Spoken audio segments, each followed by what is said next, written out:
Bienvenue à la causerie de ce vendredi matin avec sur ce plateau Mathias Koulodji Dedjan. Bonjour. Bonjour. Merci de nous accompagner sur la causerie de ce matin. À vos côtés, Elie Adjeran. Bonjour Elie. Oui, bonjour Gilles Chris. Collègue de la rédaction de E-Télé. Et puis, avec nous sur ce plateau depuis 6h30 d'ailleurs, Raïmi Amoussa, merci d'être là. Diego. Alors, je commence avec vous Elie Adjeran. Aujourd'hui, non, pas aujourd'hui, demain, c'est la journée mondiale contre la faim. Alors, au Bénin, est-ce que vous avez l'impression que les Béninois ont faim? Chercher à savoir et ou du moins dire si au Bénin les gens ont faim, on ne va pas se fier à ce qui se dit. Mais il faut reconnaître que l'autosuffisance alimentaire n'est pas encore à son système, n'a pas encore atteint son apogée.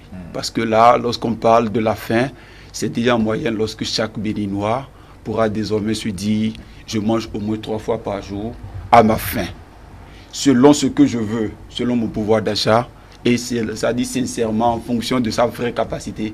C'est à ce test-là qu'on pourra parler de cela. Mais au fait, on n'a pas encore atteint ce niveau, mais un effort considérable se fait au jour le jour. Parce qu'on appartient à un système, il faut d'abord retracer la genèse de la politique de la lutte contre la faim. C'est vrai que dans son ambition d'ici 2020, avec les objectifs ODD2, qui parle donc de zéro faim dans le monde, le Bénin est en train donc de pouvoir faire un effort considérable. Et déjà au nombre de ces réformes, on a vu dans ce pays le président Nago, qui a été donc même un grand facilitateur avec le système des Nations Unies, et aussi bien avec, comment dirais-je, le programme alimentaire mondial, à pouvoir développer de nouvelles stratégies de la lutte contre la faim. Et cela se illustre aisément à travers la politique donc, du gouvernement, de pouvoir parler, de pouvoir initier une politique des cantines scolaires. Nous le voyons aujourd'hui parce que pour qu'une population se porte mieux, il faudrait d'abord que les enfants, à la base, depuis leur naissance, se nourrissent bien. Encore moins, même les femmes enceintes, depuis la conception jusqu'à la natalité et dans la croissance. Donc déjà, l'équilibre de la société pourra donc s'observer aisément à partir donc de la bonne politique alimentaire. Et on ne peut pas parler exclusivement que de l'alimentation. Et on ne peut pas aussi dissocier l'alimentation de sa propre sécurité. Parce que déjà, si on peut parler de la faim, c'est plusieurs secteurs qu'on va donc toucher. L'aspect sanitaire, l'aspect économique, etc., etc. Donc je pense pour ma part qu'aujourd'hui, on ne peut pas encore parler de zéro faim au Bénin, mais néanmoins, un grand effort est en train d'être fait pour lutter contre la faim. Même question, Mathias Koulodji Dedjan. Merci. Et avant de répondre à cette question, je voudrais quand même faire remarquer que on ne saurait parler de la résolution du problème que constitue la faim sans faire allusion à la sécurité alimentaire et à l'autosuffisance alimentaire. C'est 3 thèmes qui sont très liés. En fait, la sécurité alimentaire, c'est quoi? C'est lorsque tous les individus ont à tout moment une possibilité physique, sociale et économique à une nourriture suffisante et saine pour satisfaire leurs besoins nutritionnels et préférences alimentaires pour mener une vie active et productive. Donc je pense que partant de là et faisant également allusion aux composantes qui relèvent donc de la sécurité alimentaire, à savoir la disponibilité même de l'aliment. Et pour que l'aliment soit disponible, il faut aller à la production. Donc, il faut que les gens produisent bien pour que l'aliment soit disponible. Et lorsque l'aliment est disponible, il faut également que les gens aient les moyens de se procurer. Donc le pouvoir d'achat de tous les citoyens. En plus de ça, il faut que cet aliment qui est disponible soit accessible. Ça peut être l'accessibilité géographique. Il faut que nous ayons des voies pour que les gens puissent avoir accès à ces aliments-là. Et par la suite, il faut que l'aliment soit également disponible dans le temps, donc la stabilité de l'aliment. Et pour finir, la bonne utilisation de l'aliment. Donc, vous pouvez même avoir en quantité suffisante de produits vivriers sans que vous ne soyez forcément bien alimenté et donc sans que vous ne régliez en fait votre problème de faim. Donc ces éléments-là sont liés. Donc l'un mis dans l'autre, on peut dire le Bénin a fait également beaucoup d'efforts sur plusieurs plans.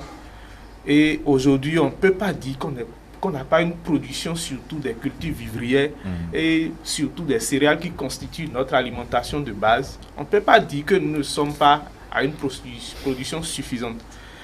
Mais la question est de savoir si nous avons cette production suffisante et qui d'ailleurs même a une certaine stabilité dans le temps, est-ce que tous les Béninois ont un pouvoir d'achat qui leur permet de se procurer les aliments dans les règles de l'art et de bien s'alimenter, avoir une alimentation équilibrée et saine?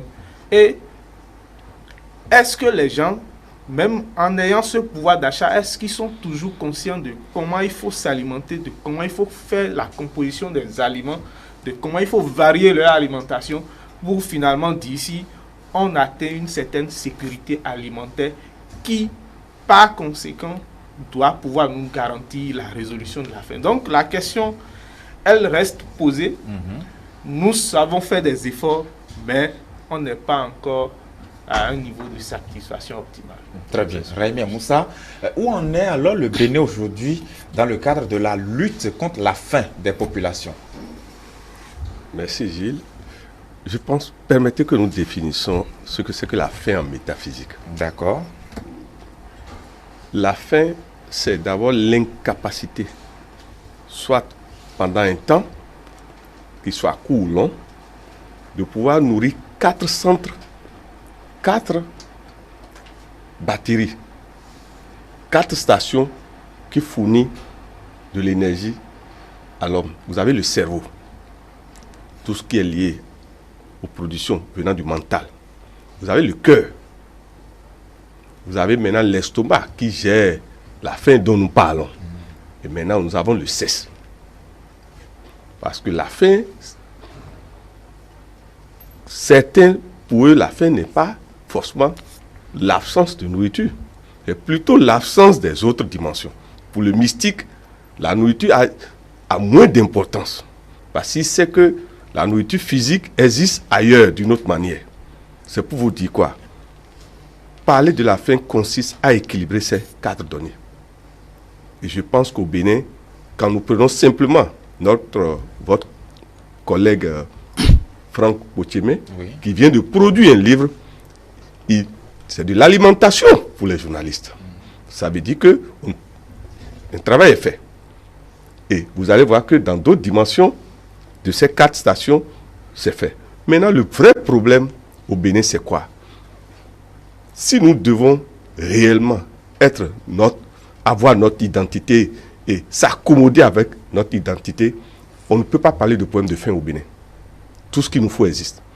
Mais c'est souvent par comparaison et par vouloir copier ce qui vient de l'étranger qui fait que nous posons souvent des problèmes de faim. Le monsieur veut manger shawarma. Et ce shawarma, c'est dans notre tradition en tant que fond. Bariba, Sumba. C'est des problèmes qui se posent. Parce qu'il faut aller plus loin avant de juger. Nous créons nous-mêmes des problèmes et après nous jugeons encore négativement. Moi, je pense qu'il n'y a pas de problème de faim au Bénin. Parce que pour parler de problème de faim réellement, c'est qu'il y a la guerre. Il y a la violence. C'est pour ça que partout où il y a la violence, nous devons combattre ça. La violence, nous ne nous rendons pas compte jusqu'où ça crée des problèmes de faim. Parce que celui qui vend le pain, le jardinier, quand on brûle son jardin, vous voyez déjà ce qui se passe. Je préfère qu'on fasse plutôt une analyse sur les paramètres qui font que nous n'avons plus accès aux productions locales. Ça crée plus de problèmes. Lorsque nous-mêmes nous sommes acteurs de destruction de ce qui va nous nourrir, ça pose un problème. Voilà ce que rapidement... Vous pouvez dire, oui. Et Elia Djera, on sait que le gouvernement récemment a initié un programme Faim Zéro. Et c'est un programme très ambitieux qui consiste à donner à manger, enfin, à permettre à tous les concitoyens de pouvoir satisfaire leur faim. Alors, lorsqu'on regarde un peu ce programme-là et lorsqu'on fait aussi rapidement recours aux 2 différentes analyses de Mathias et de Rahimi, on se dit, mais est-ce que les Béninois adorent vraiment manger ce qu'on produit chez eux pour pouvoir aussi aider les autorités à atteindre leurs objectifs? Je crois qu'en fait, il faut clarifier une chose. Oui. On ne peut pas dire qu'au fait, qu'il n'y a pas une volonté, ou du moins qu'au Bénin, il n'y a pas la faim et que tout va bien et tout. Au fait... Mais on n'est pas aussi dans un pays où il y a la famine. Exactement. Bon. En réalité, c'est ça, au fait, le nœud. Aux jeunes, il faut accompagner d'abord l'ambition. On a compris qu'au fait que pendant longtemps, il y a certains facteurs qui ont empêché la production au Bénin. Nous avons en réalité les aléas climatiques. Nous avons les sécheresses. Nous avons en réalité le phénomène de la déforestation. Des efforts ont commencé donc pas à être enclenchés dans ce sens pour essayer donc de rétablir l'écosystème, pour aplanir en réalité notre environnement. Si déjà l'environnement est bien aplani, il y a désormais en réalité, il n'y a plus de raison pour que les gens n'aillent plus à la terre. Les bras valides, il y a le phénomène de l'exode rural, où déjà les jeunes qui sont en proie donc de pouvoir produire de la richesse, d'aller dans les champs, viennent en réalité s'accommoder à Cotonou. Du coup, ça pose un problème donc de déséquilibre social. Désormais, il y a un effort qui est fait désormais par le gouvernement pour motiver les gens à faire retour à la terre. Par le passé, on a compris que les gens produisent du maïs, mais qui ne sont pas consommés. Les gens produisent ici au Bénin et, compte tenu de l'économie, l'envoient déjà dans les pays de la sous-région. Alors qu'on n'a pas encore mangé à sa faim et on cherche déjà à produire pour l'exportation. C'est absurde. Désormais, alors pour amener les gens à commencer par consommer localement, le gouvernement a mis en place une politique qui consiste à amener les gens à produire et à réacheter, à les faire consommer à l'interne. C'est vrai que le gouvernement de feu avait développé un programme parlant donc de l'ONASA et tout, qui n'a pas prospéré pour des raisons de mauvaise gestion. Mais je crois que ce problème est terminé avec le gouvernement de la rupture. Cela s'illustre aisément. Si aujourd'hui nous voulons parler de la faim, on ne peut pas se focaliser. C'est vrai que M. Raimi, tout à l'heure, en tant que métaphysicien, a évoqué plusieurs paramètres. Oui, mais déjà, on va se concentrer sur le paramètre de la nourriture. De la nourriture en tant que, d'abord, vive. Oui. Ce que nous constatons, parce que déjà, un homme qui a faim, un adage dit souvent que le ventre affamé n'a point d'oreille. Comment pourrons-nous être productifs si tant est qu'on a le ventre creux? Déjà, il n'y a pas aussi que de manger. Il faut aussi manger en apportant donc des oligo-aliments, des nutriments nécessaires pour la croissance. L'équilibre psychique dépend déjà de la qualité alimentaire. Et déjà, c'est là où fait le problème. Donc, vous trouvez que le gouvernement est vraiment à l'œuvre? Bien évidemment, parce que déjà, les hauts cadres de demain, les fonctionnaires de demain, ce sont les enfants d'aujourd'hui. Si déjà un enfant n'est pas bien instruit, là-bas, un bon équilibre. Comment voyez-vous aujourd'hui les rendements scolaires que nous sommes en train d'obtenir? Si nous voulons avoir des enfants en bon état, avec une bonne qualité sanitaire, si nous voulons déjà atteindre un certain niveau de développement durable, cela participera forcément par les nouvelles politiques alimentaires. Et non seulement cela, aussi par rapport à la qualité de l'aliment que nous faisons aujourd'hui. Donc je pense pour ma part que l'effort qui est en train d'être déployé est déjà considérable et d'ici quelques années, on peut arriver, même si nous n'y parvenons pas entièrement, au moins pour quand même tendre vers et commencer par réduire progressivement les petites maladies liées à la malnutrition, au marasme, etc. vont disparaître. Très bien. Voilà. Oui, je voudrais effectivement qu'on explore un peu les actions du gouvernement dans ce sens-là. On sait qu'il y a le programme des cantines scolaires qui a été initié ou encore réintroduit dans le système qui permet au moins aux enfants d'avoir un repas par jour à l'école. Mais il y a aussi le programme Soins Zéro. Mathias, est-ce que vous voyez un gouvernement préoccupé vraiment par le ventre de ses concitoyens? Justement, excusez-moi, je pense que, comme l'a dit M. Elie Ageron tout à l'heure, le gouvernement depuis 2016, et donc même pour compléter même les actions du précédent gouvernement, qui a fait également beaucoup d'actions, et c'est le lieu de reconnaître, parce que il y a eu beaucoup de projets, même au niveau de du ministère de l'Agriculture et tout ça, pour que la production, surtout en culture vivrière, puisse augmenter. Et je crois à l'arrivée du gouvernement aussi, on a eu une réforme même au niveau de nos cadres, de nos RCDA, c'est-à-dire les secteurs de développement communal agricole d'alors. Si bien que désormais on a même des directions départementales de l'agriculture. Et même au niveau des ATD, agences territoriales de développement agricole, il y a eu une réforme très large. Si bien qu'aujourd'hui, il y a eu 7 pôles d'agriculture qui ont été identifiés au total.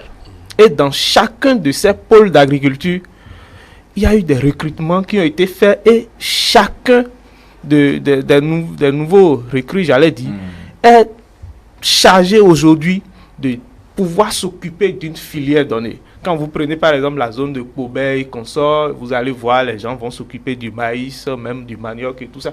Donc, le gouvernement aujourd'hui veut booster la production surtout des cultures vivrières et d'un certain nombre de cultures comme le manioc et consorts qui constituent notre alimentation de base ici au Bénin. Puisque vous n'êtes pas sans savoir que notre alimentation est surtout dominée par le maïs, le riz et même le gari et consorts. Le haricot, le niébé, comme nous avons l'habitude de l'appeler. Donc, je pense que tout ceci, c'est toujours pour amener à une autosuffisance alimentaire sur ce plan-là. Même dans le secteur du coton, dans le passé, il y a beaucoup de moyens qui sont injectés par l'État dans la production cotonnière. Mais aujourd'hui, vous n'êtes pas sans savoir qu'au niveau de la culture du coton, c'est-à-dire il y a eu, comment on appelle-t-on, les acteurs ont été mis eux-mêmes au cœur. L'État ne met plus aucun sou dans la production cotonnière aujourd'hui. Donc l'État veut véritablement s'occuper de la production vivrière. Et sans ça, nous ne pouvons pas nous prétendre avoir une sécurité alimentaire pour pouvoir dire qu'on a une faim zéro chez nous. Et par rapport à ce projet, je pense qu'il a dit tout à l'heure, je crois que c'était le professeur Mathurin Kofi Nago qui a été le président de cette commission qui a été mise en place. Et voilà, ils ont certainement beaucoup d'actions à mettre en œuvre pour que dès l'horizon, je crois 2025 ou 2030, on puisse atteindre la fin. Donc moi, je pense que le gouvernement est en train progressivement d'aller dans ce sens-là. Mais l'autre chose aussi qu'il ne faut pas oublier, c'est que notre agriculture aujourd'hui dépend encore des saisons, c'est-à-dire de la saison pluvieuse qui reste encore un véritable problème. Vous allez voir, il y a quelques semaines, même dans la zone de Zinvier Consort, moi j'ai connu beaucoup de producteurs qui attendaient la pluie, qui étaient soucieux parce qu'ils ont mis le maïs qui est déjà à une certaine étape, mais la pluie ne venait pas.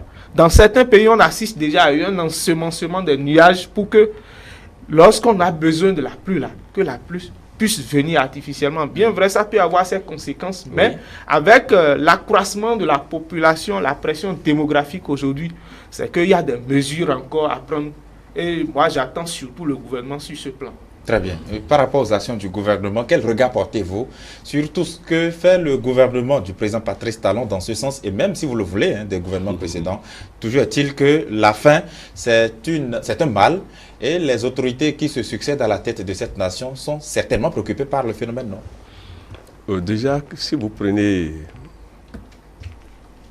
les cantines scolaires, vous savez, partout où il y a organisation, c'est comme la pyramide. Tant que la notion de pyramide existe, vous verrez que ça veut dire que le gouvernement, si on doit prendre notre gouvernement, est soucieux de la qualité d'évolution de sa population. Vous savez, quand il n'y avait pas les cantines, les enfants mangent au hasard. Ça veut dire quoi? On ne maîtrise pas. Mais vous allez remarquer que depuis qu'il y a les cantines, les maladies liées à l'estomac ont diminué. Parce que j'ai été professeur pendant des années. Parfois, votre enfant quitte la maison, mais revient avec des maux de ventre. Parce que simplement, on ne maîtrise pas. Ici, on sait à qui s'attaquer. Si ce phénomène doit apparaître, vous verrez que dans les cantines, au moins, font que tout phénomène de maladie apparaisse en série. Ça veut dire qu'il y a contrôle. Déjà, vous voyez l'impact au niveau de la maîtrise des surprises dans les maladies. Parce que, vous savez, l'estomac, quand ça vous perturbe, tout est perturbé. Alors que les autres centres, même quand c'est perturbé, n'agissent pas sur le mouvement. Mais quand l'estomac est perturbé, il n'y a rien de pire que ça. Donc, on ne peut qu'encourager la notion de pyramide là. On sait à qui s'attaquer quand ça ne va pas. Maintenant, les parents doivent être aussi des répondants maintenant. Ce qu'on va souhaiter, c'est que des spécialistes, des experts en compatibilité interviennent. Parce que la nourriture commune peut ne pas être pour tout le monde. Donc, il faut aussi être vigilant. Donc, demander aux enseignants d'être vigilants quand les enfants sont servis en commun, voire surveiller des enfants qui peuvent être des exceptions. Maintenant, venant au niveau des productions. C'est parce que nous avons désassé l'identité de nos terres par rapport aux productions que nous souffrons aujourd'hui. Il y a des régions qui produisaient telle récolte. Aujourd'hui, on a désaxé ça. Alors que les terres là, la terre là a des compositions, est composée de telle sorte que même en sécheresse ne peut va produire valablement. Mais aujourd'hui, on a désassé. Tout le monde veut faire les mêmes cultures. Pour que ça marche là-bas, on veut faire ça ici. Et pire, mon frère disait tout à l'heure, il y a la notion de convoitiser, d'exagération de bénéfices qui font que comment vous produisez au Bénin et vous ne pensez pas d'abord aux Béninois, mais sachant que de l'autre côté, on va plus gagner. Il y a ce problème qu'il faut contrôler. On dit que parfois dans certains villages, dans certaines régions, il n'y a pas telle chose. Mais allez voir s'il n'y a pas de production. Il y a toujours de production, mais il y a l'égoïsme qui fait que les gens quittent carrément le territoire et veulent vendre juste pour gagner davantage. Il va falloir contrôler tout ça. Mais dire qu'il y a la faim au Bénin, moi je répète encore non. Quand vous vous approchez, vous allez dans les milieux, vous trouvez des causes, parfois vous vous demandez, est-ce que nous nous aimons dans ce pays? Le gouvernement peut poser des actes, mais allez voir sur le terrain, parfois, l'irresponsabilité individuelle. Le problème que l'irresponsabilité individuelle crée. Comment se fait-il qu'on fait l'irrigation, on creuse des puits, et l'irresponsabilité, on sabote ça? Ce sont des faits qu'on doit... Parce qu'il faut lier les choses. Rien n'est au hasard. Tout est lié. Ce qui est certain, avec la rigueur qu'installe l'actuel gouvernement, c'est vrai que c'est dur. Mais allons-nous toujours à continuer dans l'irresponsabilité? Parce que c'est le vrai problème qui se pose aujourd'hui. La facilité à trafiquer, à dribbler, diminuant, nous nous énervons, nous nous fâchons. Est-ce que, parfois il faut se demander, est-ce que réellement ce que fait le gouvernement est mauvais? Mais vous allez voir que si vous êtes sincère, vous vous rendez compte que ce n'est pas mauvais, mais que c'est nous qui avons des habitudes que nous ne voulons pas délaisser. Donc le problème est à notre niveau. Au niveau individuel d'abord. Allez dans chaque famille pour voir jusqu'où l'irresponsabilité a mieux s'occuper de l'héritage que nos parents nous laissent. Il ne s'agit pas d'accuser toujours le gouvernement. Il s'agit de voir. Celui qui veut avancer normalement ne doit même pas attendre un gouvernement. Très bien. Alors, on va évoluer rapidement. Une dernière question sur ce sujet-là pour tout le monde. Que reste-t-il à faire? Nous sommes un pays où il y a beaucoup d'agriculteurs dans ce pays-là. Et pour avoir fait la ville et le village à la fois, je puis dire que même au village, parfois, on se nourrit mieux que ceux qui sont en ville. Alors, donc, lorsqu'on examine parfois les questions de faim, c'est peut-être relatif que de croire qu'en village, les gens ne se nourrissent pas bien. Que reste-t-il à faire, Elie Adjeran, dans ce contexte?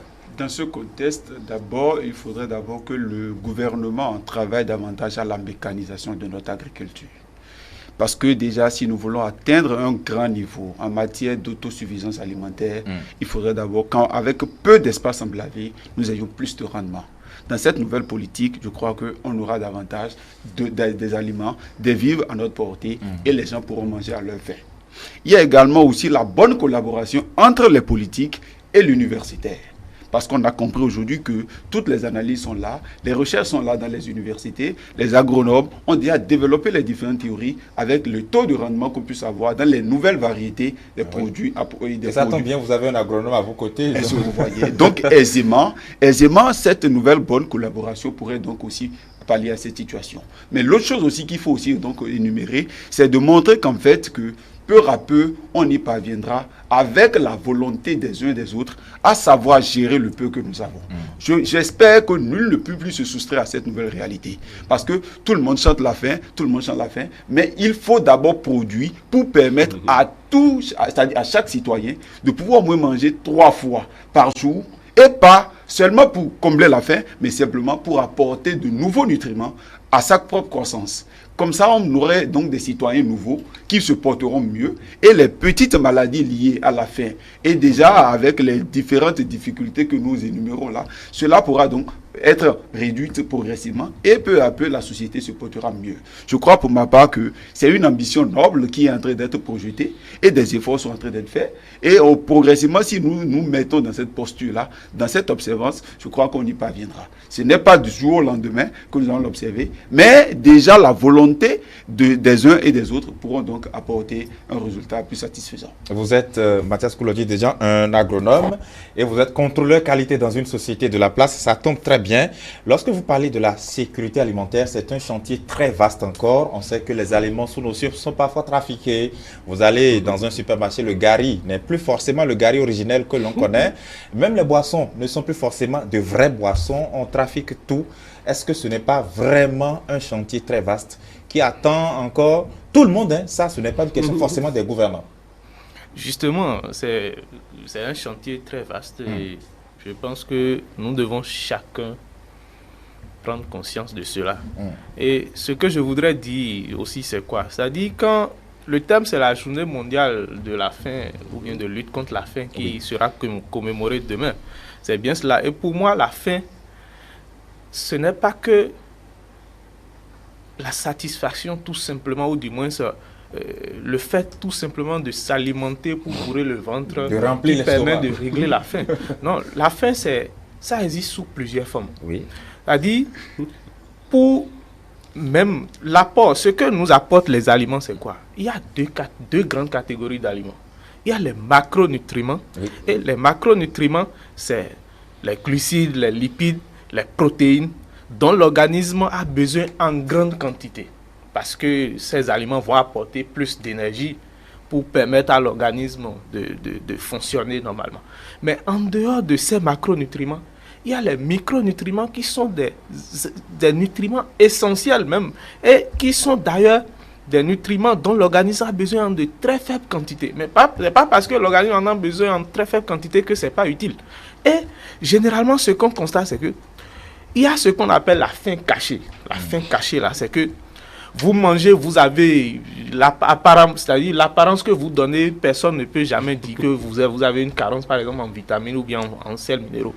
Parce que ces carences-là ne s'observent que lorsque c'est à un stade très avancé. Or, celui qui a le kwashiorkor, vous pouvez remarquer à vue d'œil qu'il a un retard de croissance et tout ça. Et un enfant qui souffre de cette maladie, à vous remarquer. Mais la faim cachée, c'est lorsque on pense qu'on s'alimente, mais en réalité, on ne satisfait pas ses besoins en micronutriments là.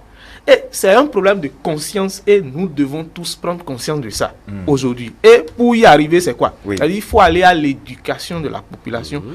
C'est-à-dire nous avons des aliments à notre portée. Le riz, le niébé qui est très riche en protéines végétales et pourquoi pas même l'arachide et consorts. Le maïs que nous avons et tout ça. Il y a la façon dont il faut les associer pour tirer le meilleur d'eux. Et il faut varier notre alimentation en fruits et légumes. Et je crois que il y a plusieurs organismes, ONG aujourd'hui, qui sont dans ce secteur, en tout cas en train d'œuvrer pour cela. Et on ne saurait même parler de ce sujet-là sans relever le CAN, qui est le Conseil de l'alimentation et de la nutrition créé depuis 2009 sous le régime de faim, et qui depuis, disons, 2011, a créé un projet qui est dénommé Projet multisectoriel de l'alimentation, de la santé et de la nutrition, PMASN, qui existe dans 40 communes du pays. Et qu'est-ce qu'ils font?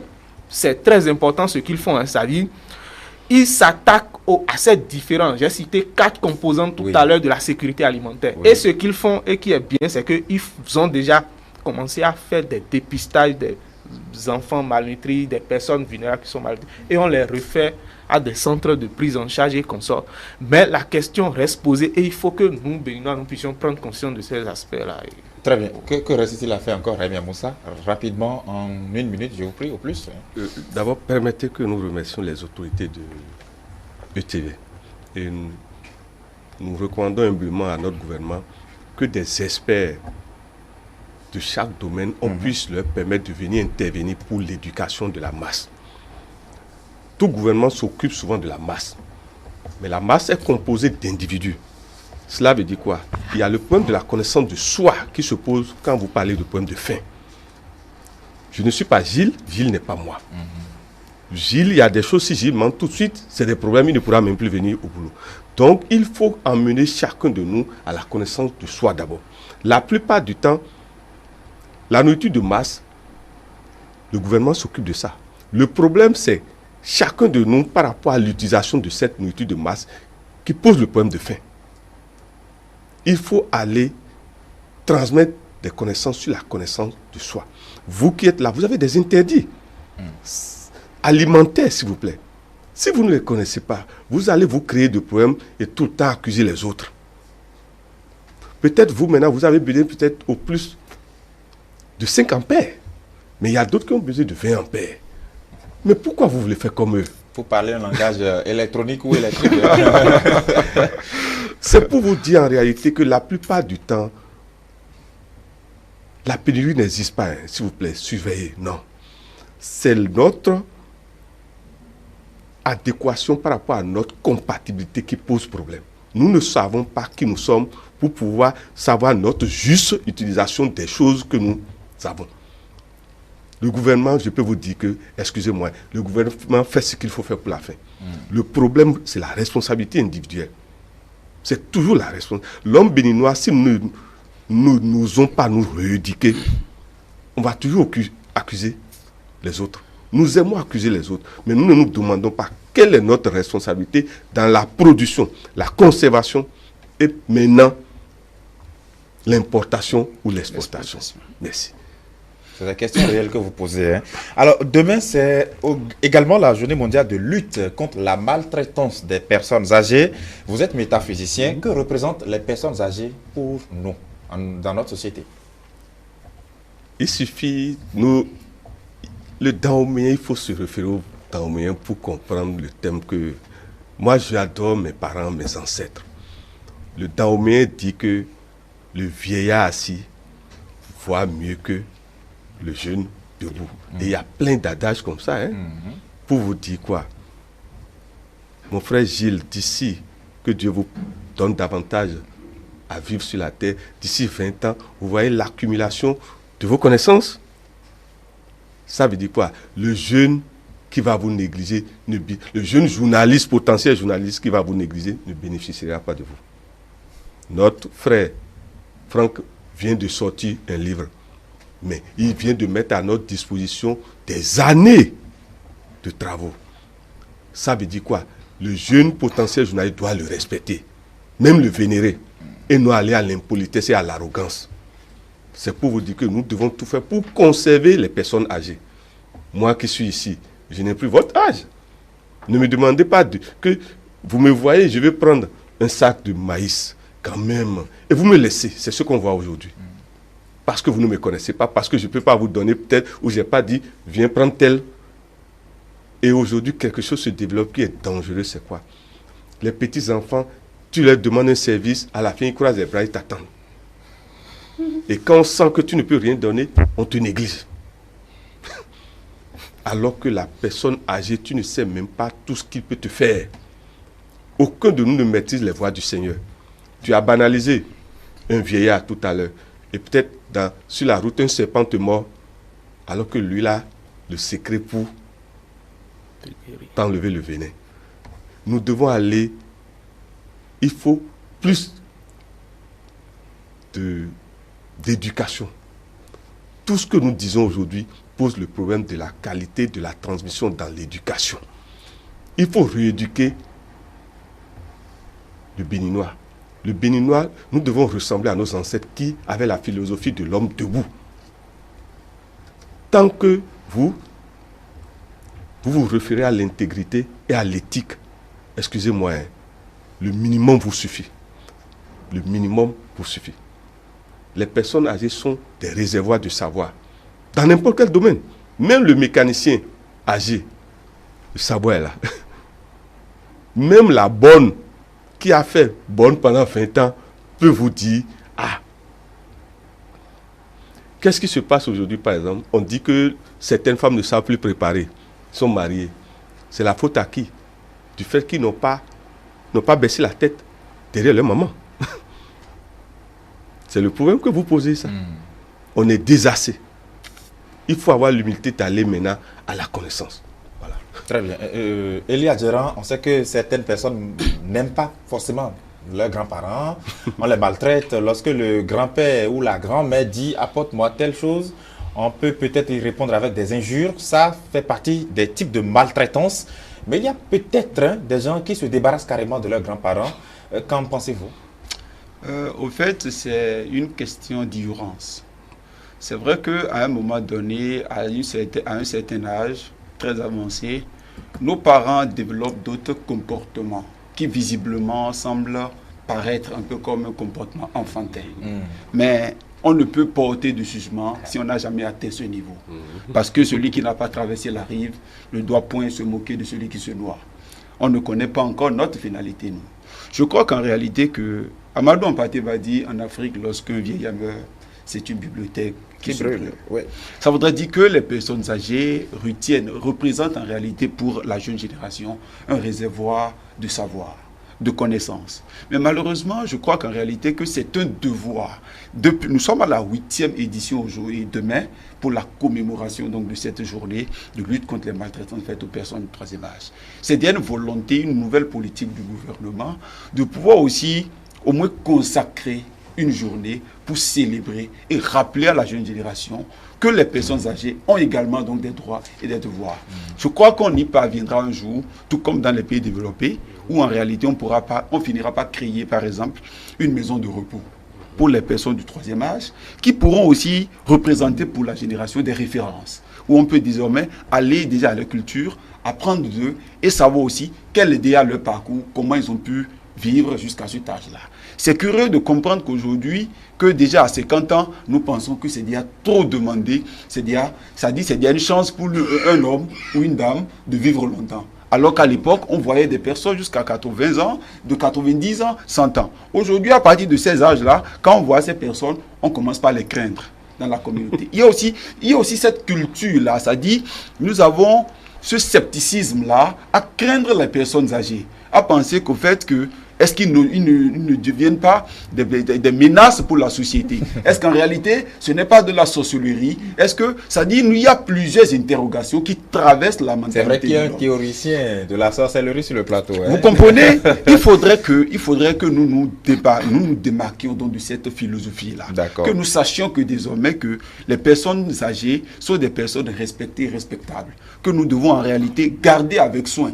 Parce qu'au-delà de tout, c'est déjà des personnes qui incarnent une certaine connaissance, une certaine qualité dans la communauté. Et je crois que l'institution internationale, et notamment le Bénin aussi, faisant partie donc de cette sphère-là, à vouloir valoriser les personnes âgées, je crois que c'est déjà un grand effort. Et cela doit se pérenniser et que progressivement, nous puissions davantage avoir aussi bien des fermes, des lieux de repos pour ces personnes-là, pour de référence dans notre communauté. Cela véritablement va édifier la jeune génération à pouvoir grandir dans la culture donc de la bonne éducation sociale et toujours de la bonne chose. Maintenant, on va aussi dissocier également aussi la vieillesse à la jeunesse, parce que déjà tout part également de l'alimentation. Les deux sujets dont nous venons d'en parler sont intimement liés. Parce qu'on dit la nouvelle corde au bout de l'ancienne. Au bout de l'ancienne, évidemment. Oui, voilà. Très bien. Alors, Mathias Koulodi Dedjan, si on en est arrivé à initier une telle journée, c'est que parfois les personnes âgées peuvent être chiantes, ça peut paraître un peu difficile de vivre avec elles, et les gens n'arrivent pas toujours à se trouver cet équilibre-là, pour pouvoir se retenir devant ces personnes âgées. Est-ce que vous avez l'impression qu'on n'a pas toujours su accorder la place qu'il leur faut à ces vieux-là, ou à ces vieilles? Bon, c'est bien cela qui a amené à instaurer une telle journée. Et moi, je pense que nous avons un problème social qu'il faut essayer de régler. Parce que le cycle normal de la vie, c'est quoi? L'homme naît, grandit, et lorsqu'il a la chance, il vieillit avant de mourir. Donc, si déjà nous pouvons nous mettre cela dans la tête, que nous-mêmes, nous sommes déjà nés, derrière ces personnes qui, aujourd'hui, peut-être sont âgées, ont eu à prendre soin de nous pour que nous soyons là où nous sommes. Et nous sommes appelés, si nous avons la chance aussi, nous sommes appelés à vieillir comme eux avant de partir. Je pense qu'on doit se poser des questions si, à un moment donné, on ne prend pas bien soin de ces personnes âgées qui ont été à un moment donné des personnes qui nous ont vraiment soutenus. Donc je pense que ce problème-là, c'est que c'est à régler au niveau individuel. Et l'autre chose aussi, c'est que bon, notre société est faite de telle sorte que lorsqu'on voit une vieille ou bien un vieillard, on pense déjà que bon, cette personne-là aurait la sorcellerie et donc peut être un danger pour nous. Mais je pense que c'est un faux problème, puisque autant on aura peut-être des personnes âgées qui ne sont pas forcément des exemples, vous me permettez, parce qu'il peut en avoir. Autant on en a un grand nombre quand même auprès de qui nous sommes appelés quand même à gagner des connaissances. Et la vraie solution, même si à un moment donné on soupçonne quelqu'un d'avoir d'être détenteur ou bien quelqu'un, j'ai dit un détenteur de la sorcellerie, je ne pense pas que la solution c'est de fuir cette personne-là. Il vaut mieux rester aux côtés de cette personne, prendre soin de cette personne-là, quitte à ce que, bon, vous puissiez même au besoin bénéficier de cette sorcellerie qui peut être même la vraie. Le métaphysicien a beaucoup de choses peut-être à nous apprendre sur ce plan. Bien sûr, mais il y a des gens qui n'ont peut-être même pas, moi je n'en sais rien, qui n'ont peut-être pas ça, ou même dont les enfants n'ont aucune idée pareille, mais si la vieille est dans son fauteuil et dit, ben, apporte-moi, 10 minutes plus tard, apporte-moi encore, ça finit par fatiguer les enfants qui commencent à leur parler n'importe comment. Je pense que c'est une erreur parce que quand on est enfant, bon, pour ceux qui ont déjà des enfants, ils doivent savoir un peu les caprices qu'ils arrivent à gérer auprès de ces enfants-là. Et on nous a appris quoi? C'est-à-dire, lorsqu'une personne âgée, ou du moins lorsqu'une personne atteint le troisième âge, cette personne devient comme un enfant, donc du coup, c'est des caprices. Et mieux, par quel mécanisme on vérifie, même si l'intéressé là a de la sorcellerie? Les gens vont dire telle personne qui est décédée là. On sait bien que la maladie qui a tué cette personne, c'est un paludisme maltraité qui a l'origine de son décès, mais on dit c'est Satan, ou bien c'est... Moi j'ai vécu ça, c'est-à-dire dans les milieux, je parcours beaucoup les milieux ruraux, où on donne toujours la cause, c'est-à-dire généralement, sur 100 décès, vous en trouverez au moins 99 qu'on attribue, c'est-à-dire auquel on attribue, par exemple, c'est Satan, c'est son nom. Et je dis, mais qu'est-ce que nous sommes devenus? Parce que justement, si on n'arrive pas à traiter, ou du moins à se soigner normalement, et que par la suite, quelque chose arrive comme danger, il ne faut pas quand même que tout le temps on dise que c'est telle personne. C'est pas bien, c'est pas bien. Bon, Moussa, je ne sais pas, est-ce qu'il y a un appareil, un sorcellerie-mètre, pour détecter de la sorcellerie en des personnes âgées qu'on finit par martyriser? Je vous propose qu'on ait un plateau, si possible régulier, pour aborder ces phénomènes-là. Parce que c'est l'ignorance qui fait que tout ce que vous venez de dire se pose. L'ignorance. Vous savez, chacun de nous a des dons particuliers. Pour la femme, dès l'instant où la ménopause vient, le sang qui sortait remonte au cerveau et donne une puissance mentale. L'homme, à partir d'un âge donné, ne pouvant plus copuler comme il faut, la puissance du sperme aussi remonte et confère à l'homme des pouvoirs souvent mentaux. Cela veut dire quoi? La connaissance de soi est nécessaire pour contrôler très tôt nos émotions négatives. Lorsque vous ne vous connaissez pas, vous vieillissez mal et vous devenez un problème pour votre propre famille. C'est souvent l'ignorance de soi. Celui qui se connaît sait que je dois vite maîtriser la colère que je développe peut-être depuis l'âge de 20 ans. Mais quand vous n'avez pas pu faire ça, celui qui n'a pas pu maîtriser l'alcool, à partir d'un âge donné, ne peut plus faire ce travail. Celui qui n'a pas pu maîtriser sa libido, à partir d'un âge donné, ne pourra plus faire ça. Ce qui est certain, plus l'âge augmente, la force physique diminue et d'autres forces se réveillent. Et lorsque vous n'avez pas eu la capacité de contrôler maintenant la force physique par les autres pouvoirs, vous devenez un problème pour vous-même. Vous ne vous maîtrisez pratiquement plus. Et parfois, les enfants aussi n'ayant pas reçu d'éducation, de patience et de tempérance et de respect des personnes âgées, parfois, ils ne se rendent même pas compte que ce qu'on dit que ces problèmes chez telle personne âgée, en fait, n'est que le reflet pour que nous évoluions. Il va falloir que nous cessions de prendre les épreuves comme des calamités. L'épreuve doit être comme si c'était un examen que le Seigneur veut nous noter. Il faut identifier face toujours à l'épreuve, à l'interrogation, à l'incertitude comme à ce que nous appelons problème. Mais qu'est-ce que Dieu veut m'enseigner? La présence de grand-mère, de grand-père, qu'est-ce que Dieu veut m'enseigner? Qu'est-ce que je peux encore prendre de sa présence? Parce que la plupart du temps, nous combattons nos parents. Mais il suffit qu'ils meurent et regardez la fragmentation qui naît. On se demande, mais parce que nous n'avons pas conscience que l'absence est plus difficile à gérer que la présence qui embête. Maintenant, l'autre chose, c'est quoi? La notion de sorcellerie dans les personnes âgées. Excusez-moi, si vous ne développez pas les exercices qui vous permettent de garder une certaine beauté, dès l'instant où vous êtes défiguré, souvent ça pose un problème par rapport à votre vis-à-vis. Et surtout, on ne comprend pas qu'on soit une personne âgée et qu'on continue d'avoir des comportements négatifs et des propos négatifs. Et surtout quand ça vient des autorités respectables. Je ne peux pas comprendre, excusez-moi, que quelqu'un qui a été chef de village, chef de quartier, ministre, président, à 60 ans, continue de tenir des propos négatifs. Ça pose un problème par rapport à la jeunesse. Ça veut dire quoi? Chaque fois que nous avons été responsables, chaque fois que nous sommes pères, nous devons savoir qu'à partir d'un âge donné, soit nous sommes l'exemple, soit nous détruisons la jeunesse. Cela pose le problème de la maîtrise de soi très tôt. Chacun de nous, tôt ou tard, perdra ses forces. Et sera problème pour la famille, nos enfants. Mais cela dépend alors de liens affectueux que nous tissons avec nos enfants dès maintenant.